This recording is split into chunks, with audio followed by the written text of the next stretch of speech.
Whether you're a founder just starting out, a seasoned business owner looking to expand, or simply interested in learning about the world of business, this podcast is for you. My name is Mario Schäfer, CEO at OneID. In each episode, we will explore topics related to the creation, growth, and globalization of businesses, from ideation and funding to marketing and operations. Our guests will share their insights, experiences, and lessons learned along the way. Join us as we dive into the world of entrepreneurship and business on this podcast. Please follow us on YouTube. Nice to have you here for our today's episode on Business Compact. We're here together with Maria Bakhrakh. Could you tell us a little bit more about yourself? Definitely. Thank you for having me here. First of all, I'm quite excited about this conversation that we're going to have. Of course, I'm willing to talk about myself. I actually quite like doing that. So I'm a coach and a therapist, and I specialize in transformations. And one of my specialties is definitely transformations within businesses for entrepreneurs. I have had a long way to get there, have different knowledges that I've studied. I have different industries that I've been in. We're going to get into that definitely, probably now while we're going to be talking.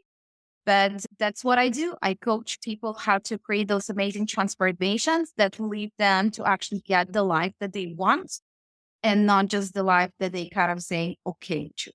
You have a very interesting background as a serial founder with many impressive projects. So how does mindset have played a role in your entrepreneurial endeavors? I think just generally, mindset plays a huge role in absolutely everything we do. And I think when we start working with mindset, and I actually learned the word mindset way later in my journey as an entrepreneur, as a human being as well. No one heard about mindset when I was 20. It was not something that people talked about so much. So back then, I didn't give it too much attention as well and how to control it or what to do about it. You would just do.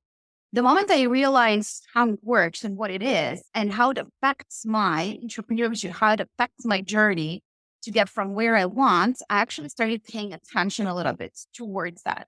And what I noticed is that the mindset of entrepreneurs is something that you kind of been born with and you can develop it.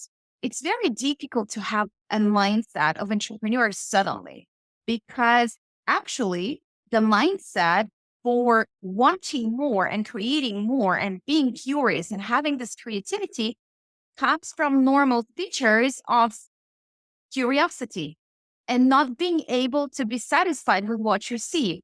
Basically, entrepreneurship is like, I see the opportunity. If you don't have this skill, because this part is learned to recognize opportunities, you will be just okay. You will always be okay. Well, this cup is nice. Yes, let's make it that it's going to be always hot. Ooh, this is an idea. If I'm okay with having it just like this, then I'm just satisfied with the minimal. And as an entrepreneur, your mindset for craving, for always being better and trying to thrive on this feeling of, I want something amazing in my life and I want something amazing for other people. I think this is the greatest motivator that made me wanting more. And that's why I was having not just a business, but I was creating more businesses and I wanted to do more. And I wanted to try different things because I saw how I can improve my life and other people's life by having just this tiny little thing happening. And then another one tiny little thing happening. And then it's just like, it's just so simple. Let's pull the battery here. And then suddenly it works. So I think this simplicity of mindset, it's not a big deal. And actually going all the way in, knowing that it's going to be a huge help to others, not only making money. I think this is the best thing that happened to me. And that's definitely something that encouraged my entrepreneur spirit and to continue and wanting more and more and more. Definitely could agree. Wanting more and keep on going is quite important for all kind of entrepreneurs. This part of resilience. So whenever You take the learning experiences that ultimately contribute to your growth as an entrepreneur. And then maintaining this resilient mindset helps definitely to stay focused on goals and go through time. Whilst it's quite important, I would say, to be adaptable. Also, you say, like in a serious founder, you will always find moments when things do not go good. I think we have the experience, even when we're just in one project, things normally do not tend to go perfect all the time.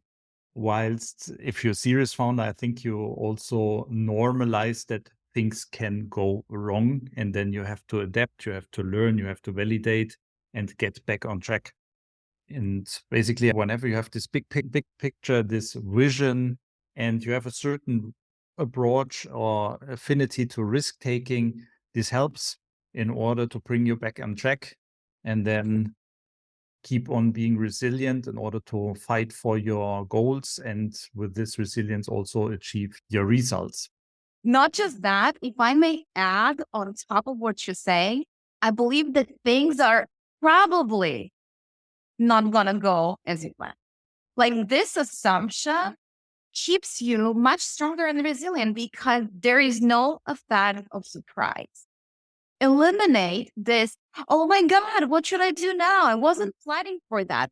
That approach is making you going into survival mode and definitely not into productive mode. And when you were talking now about resilience, it's definitely to continue being resilient in situations when you're not prepared. Well, why aren't you prepared? Just know it's gonna happen. There is no such thing as opening a business. And again, maybe I haven't opened the best businesses, but my first business I was opening in China. You don't know, thing will go wrong. At least one thing for sure will not go by the plan. When you know that something might not go by the plan, when it hits you, you're not that actually touched by it. It doesn't trigger you as much, and you continue like nothing happened. And that creates the best resilience ever, I think. How do you maintain such a positive mindset, knowing all the uncertainties and challenges of entrepreneurship? And what's your secret sauce to keep on being positive? It's gonna sound very negative. My positivity comes from negativity. And I think this is also the best balance, not only for entrepreneurs, but generally the mindset. Being in the state of understanding that there is good and there is bad. There's only good. There is not only bad. There is not only success. There is not only failure. Life is based on balance. So knowing that sometimes things will not go by the plan makes you more positive. It's kind of like really the all, because people believe that if you believe things will happen and happen in a good way, and you will manifest and you will create affirmations, which by the way, I really believe in, but it doesn't only, it's literally understanding that sometimes things will not be the best. Then there is elimination of surprise. I think just generally being positive comes from the fact that when you grow up, you have certain difficulties. You work on your resilience. Since you were a kid, you learn how to be in certain situations and not to be offended by them. You get resilient by getting rejected sometimes. As an entrepreneur, oh, you have to know how to do that. All of those are actually learned and teachable skills.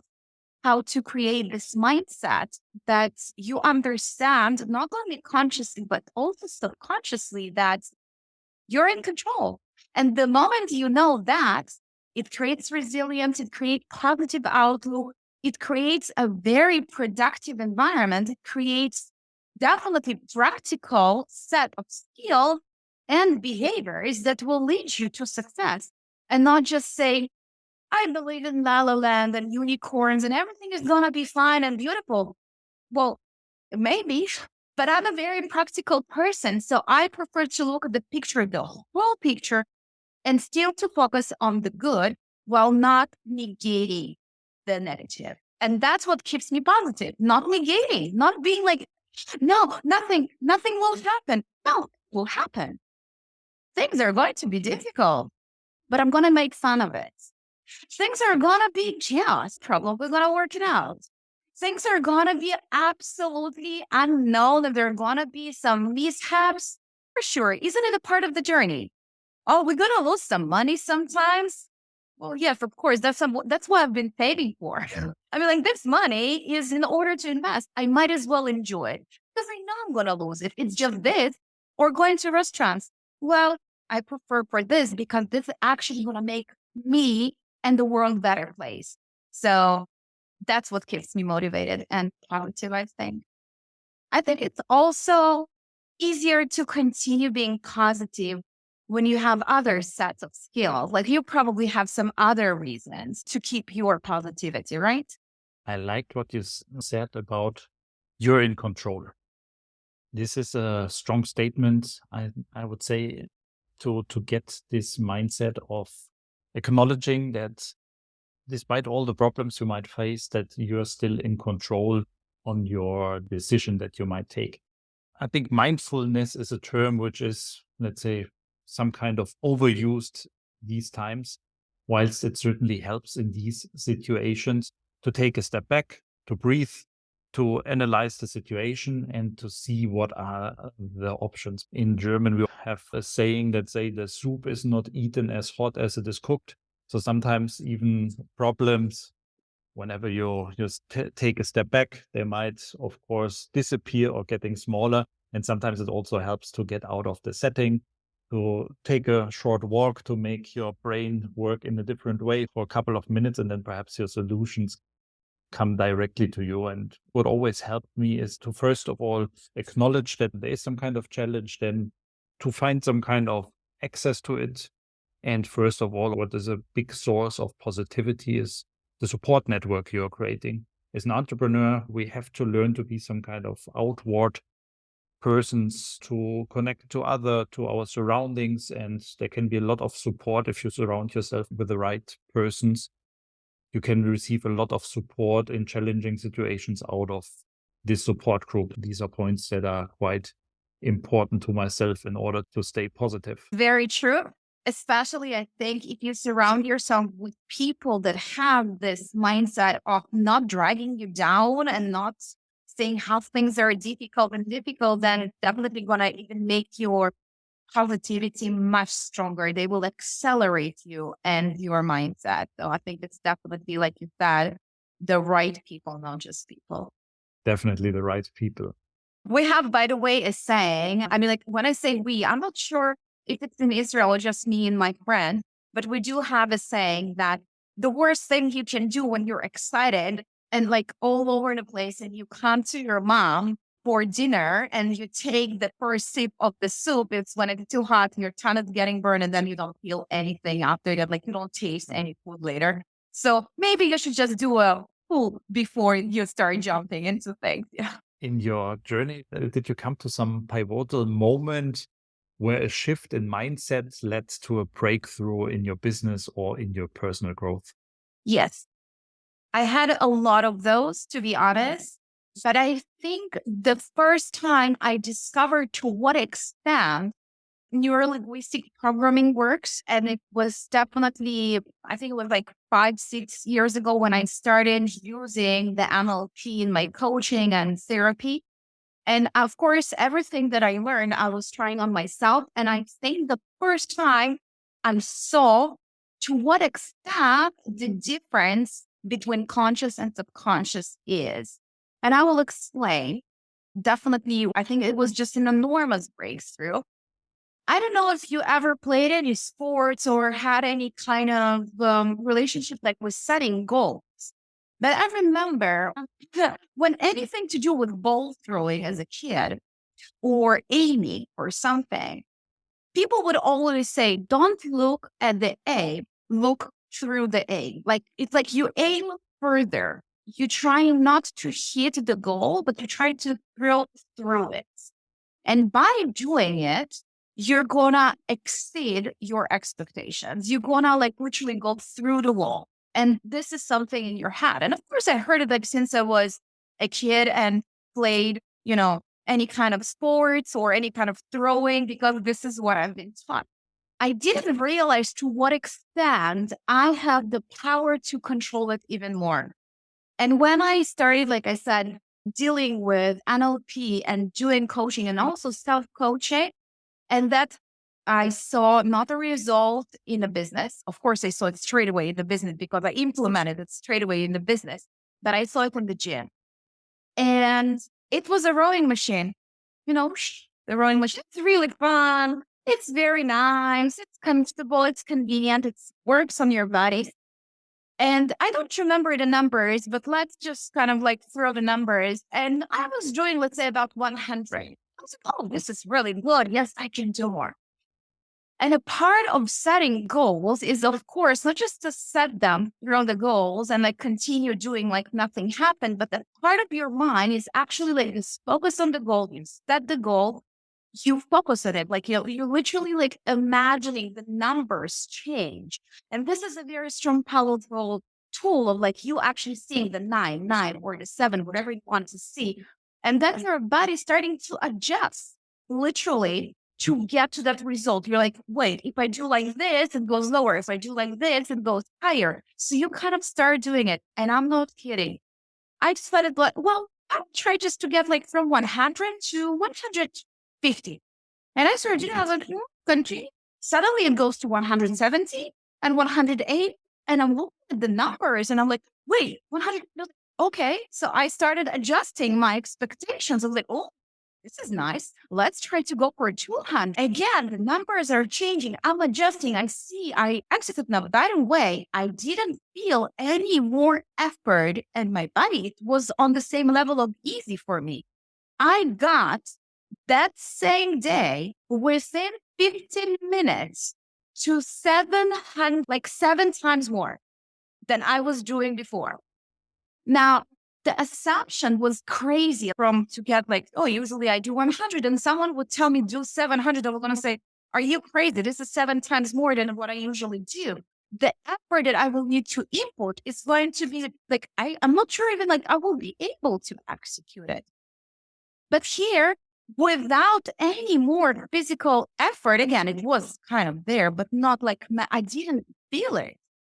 I got to times 7 than what I was doing before. Within 10 to 15 minutes, it was like literally a session of training. I was in shock.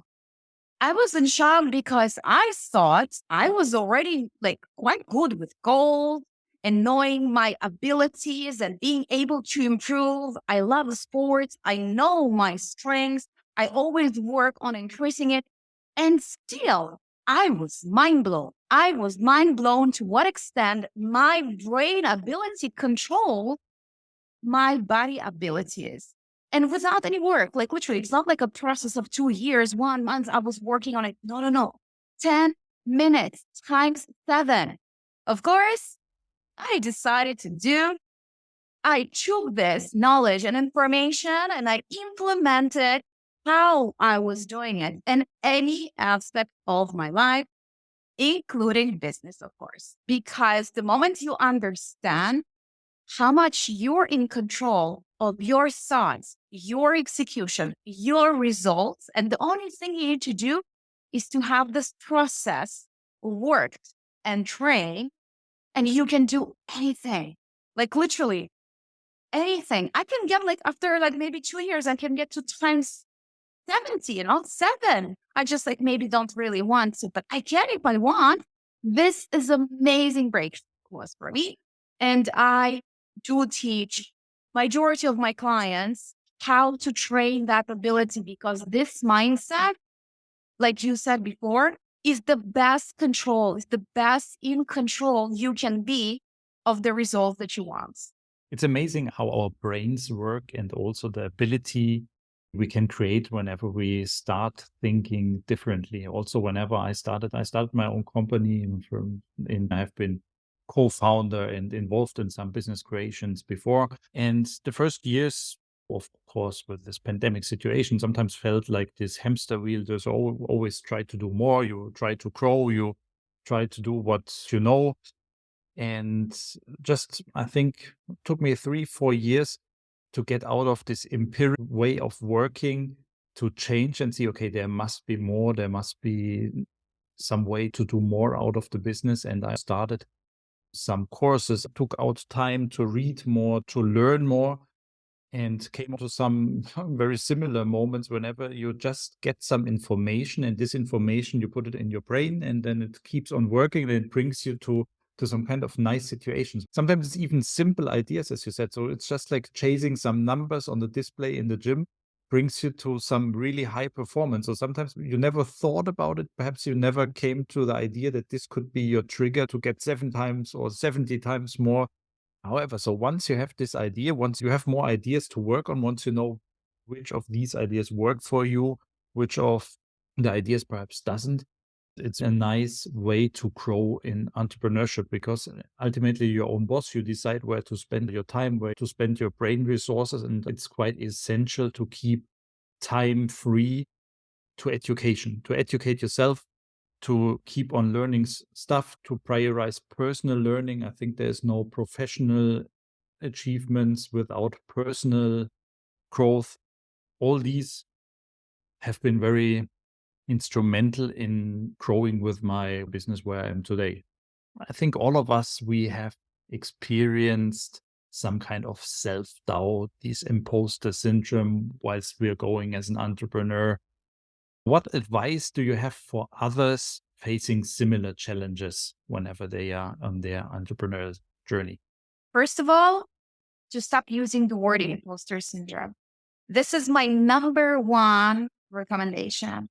The moment you give it a name and you give it power and you keep repeating it, you actually keep repeating, I have imposter syndrome. I need to treat my imposter syndrome, imposter syndrome, imposter symptom. You see, my brain is rejecting this word. But that's exactly what happens. Stop using this word.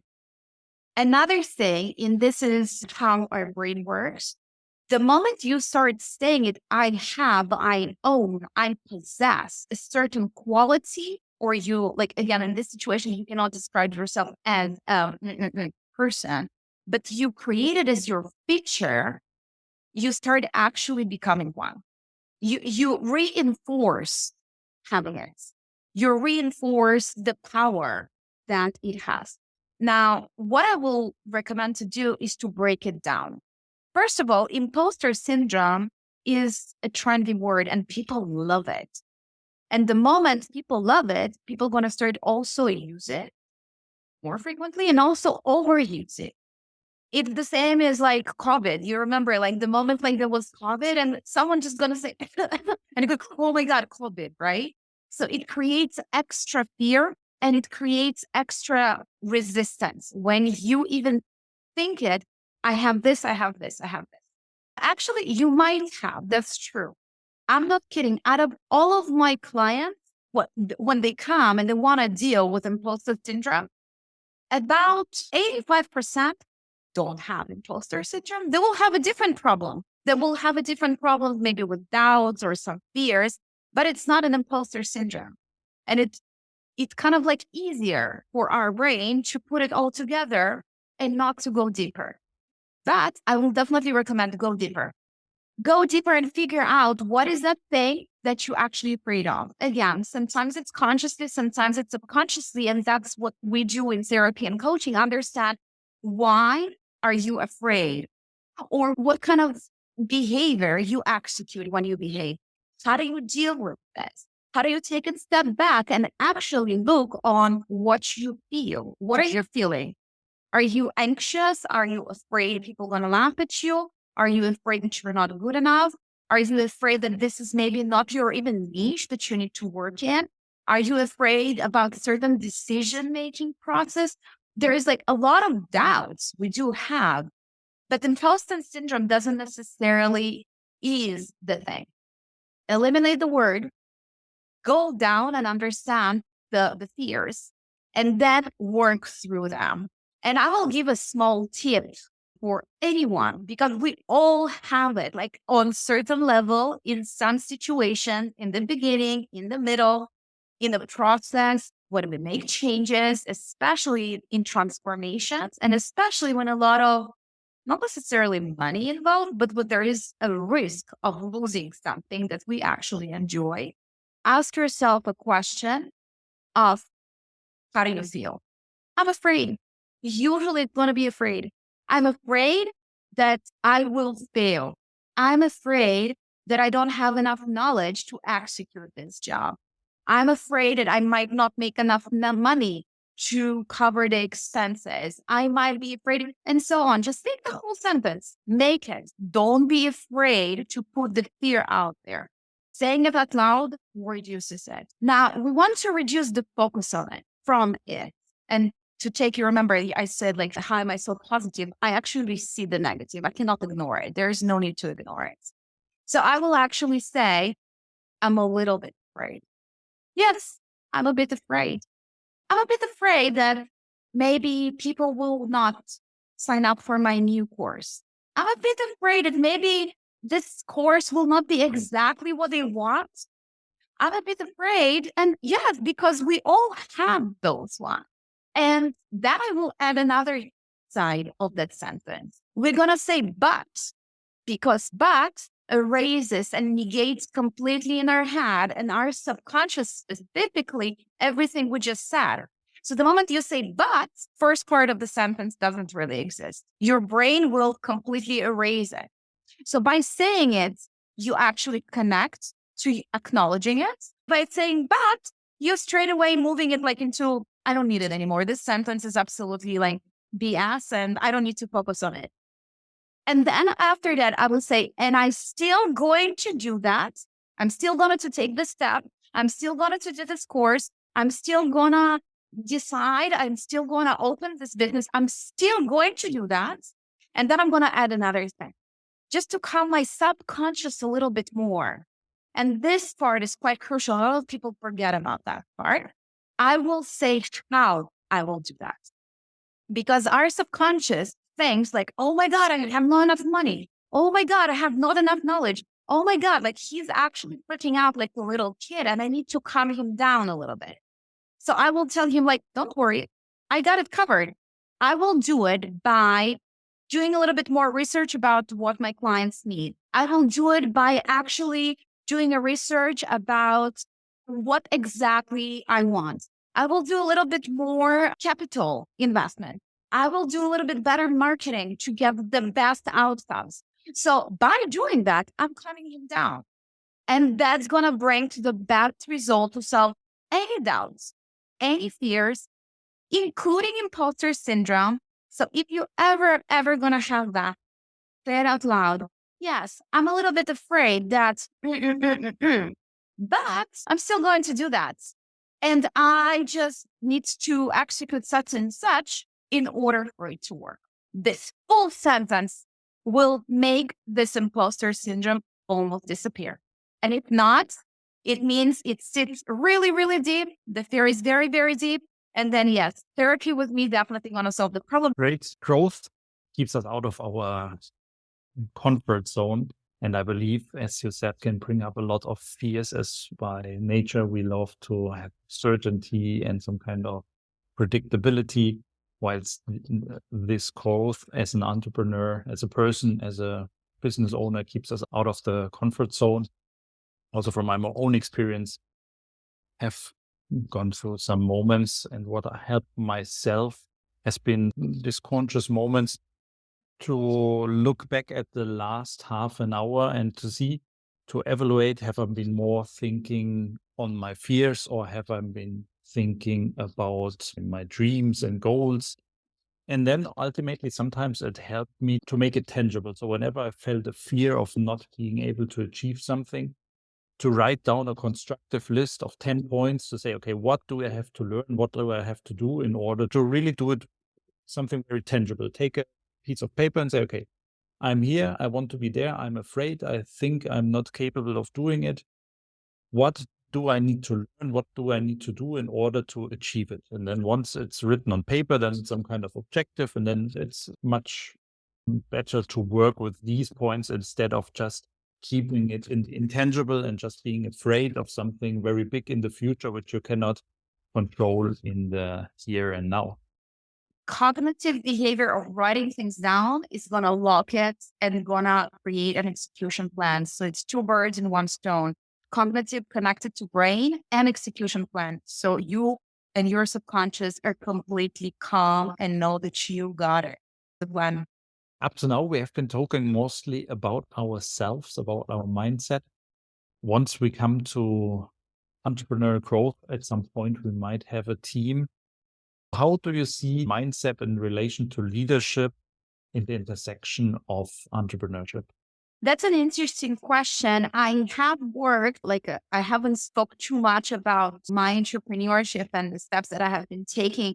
And before I was switching full time into coaching and therapy, it was definitely business consulting with coaching. And I have encountered a lot of those switches, transformations, because that was always my specialty when it grows from being solopreneur, entrepreneur into having a team and needing to work with other people.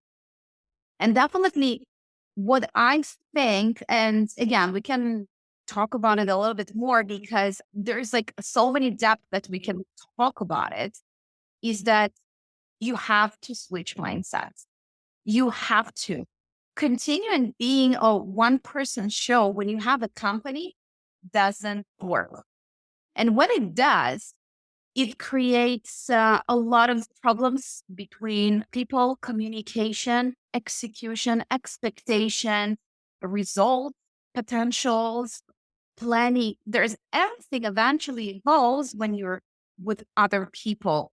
And I think generally, at those times of transformation, when you grow and when you starting having teams, and the moment you start seeing even tiniest little symptom, is definitely like it's time to bring an expert. First of all, I definitely recommend that. But I think even before that, try to work on how it's going to look. Anticipate the difficulties, they will happen. No, nothing will be smooth. They are not you. Their mindset is not your mindset. You need to get on the same page and you need to have a plan in order to have a smooth transformation. And the way you see things is not the way they see things. Always assuming they are not the way they want things is not the way you want things. To get to the expectations that are being expected from them in order for you to get the results that you want. Because you being in control, it doesn't mean that you're controlling them. You're being in control as an entrepreneur, as a leader of a company. It means that you know how to communicate exactly what you want, and they will understand what you want exactly and execute it the way you want it. That's what, for me, means to be in control as a leader. And this part, this process could be flawed in certain areas. So I'm very, very, very into helping those small companies. And yes, to create this harmony and balance, which is number one. But for me, it's not only creating an amazing environment to work in, it creates productivity and result. It creates environment when you don't need to micromanage. It creates an environment that you have autopilot on processes. It creates environment when you have incomes, when you actually have tangible results, when you can see efficiency, when you can see money flows in and everyone's happy. This is for me the most important part of the company, because with the harmony, if you have the right mindset as a leader, everything is going to fall into the right places. In leadership, you need the ability to inspire, to influence, and to guide others. And this is just possible whenever you yourself have the right mindset and the right vision and goals to do so. I think you just can lead others by leading yourself better in the first instance. Being a good leader to others also is very connected in being a good leader of your own mindset, of your own goals, to have very clear ideas, to have written goals and objectives that you can follow up on, whilst at the same time, of course, you transmit this to your team. Being natural helps a lot. whilst having very clear communication, being natural. And as you said, whenever you have the right mindset, you can always see, the work of my team, the glass is half full or the glass is half empty. So if you enable your team to be better, and they will ensure that the glass will be full in a very, very short time. But if you some kind of take the motivation out of them, then they will also ensure that the class will get more empty very soon. As a leader, we have to be very conscious about ourselves. And whenever there's problems in the team, first look at us and see whatever we have in our hands, not projecting the fault in others. There's some person who likes to have conflict. There's some person like this and this and that. So in the end, we are the leaders, and we, as you mentioned earlier on, we are in control, and we have to find the way, which are our tools to enable to be in control in order to have a positive impact on others. Really like your way of looking at leadership. Thank you. I wonder, what do you think? I mean, like, you have worked with a lot of companies as well. And there's a lot of mistakes that I see that leaders make in entrepreneur startups, in bigger companies and smaller companies. But I wonder if you noticed a certain pattern, maybe just one of the most common ones that you see that leaders make as a mistake when they try to be leaders without having the right mindset. Making mistakes is a gift if you take it in the right way, because you will never get it right in the first instance. So the more mistakes you make, and if you take learnings out of them, it will make you grow as a leader. I've seen a lot of micromanagement. You mentioned it before in one of your previous answers. If you make your business a one-man show, which is just centered in your own person, this will not prosper, because in the end, you have to learn to delegate, to trust others, and not to be involved in all the tiny stuff. Micromanagement is a common trait, which I've seen as some kind of hindering point in achieving success in entrepreneurship. Yeah, I will definitely agree with you. Delegating and trusting is definitely one of the biggest hurdles and roadblocks, I think, in self development of entrepreneurs, and definitely in their mindset shift. This is one of the most difficult ones also to shift, because, again, it's your baby, you're raising it. How can you give someone else to do this small, tiny little piece of, puzzle? But yes, it's definitely something that I completely agree with you. Well, I hope they're going to learn from their mistakes. Like you said, it's okay to make those mistakes. And I really hope that they will start changing the mindset when they see, okay, that's a little bit too much. Maybe I should do something about it. A lot of material to keep on learning in this episode. So thank you very much for being here today with us, Maria. Has been quite interesting to speak to you. Thank you very much for spreading this positive energy in order to come to the appropriate mindset. Thank you very much for having participated in our podcast. Thank you so much for having me, for hosting me. If you or any of your listeners will ever want to work on their mindset and understand how important it is in their journey, definitely welcome to contact me. And we're gonna undo any hurdle, any roadblock, any kind of thinking in order for you to be positive, light. I think the shifts in mindset are necessary, not only for leaders or entrepreneurs, but definitely as human beings, because we're going to work on our personal abilities and skills to shift here. The results are going to be coming eventually here. And this is something that's definitely going to benefit any business, any venue, and I believe the world eventually.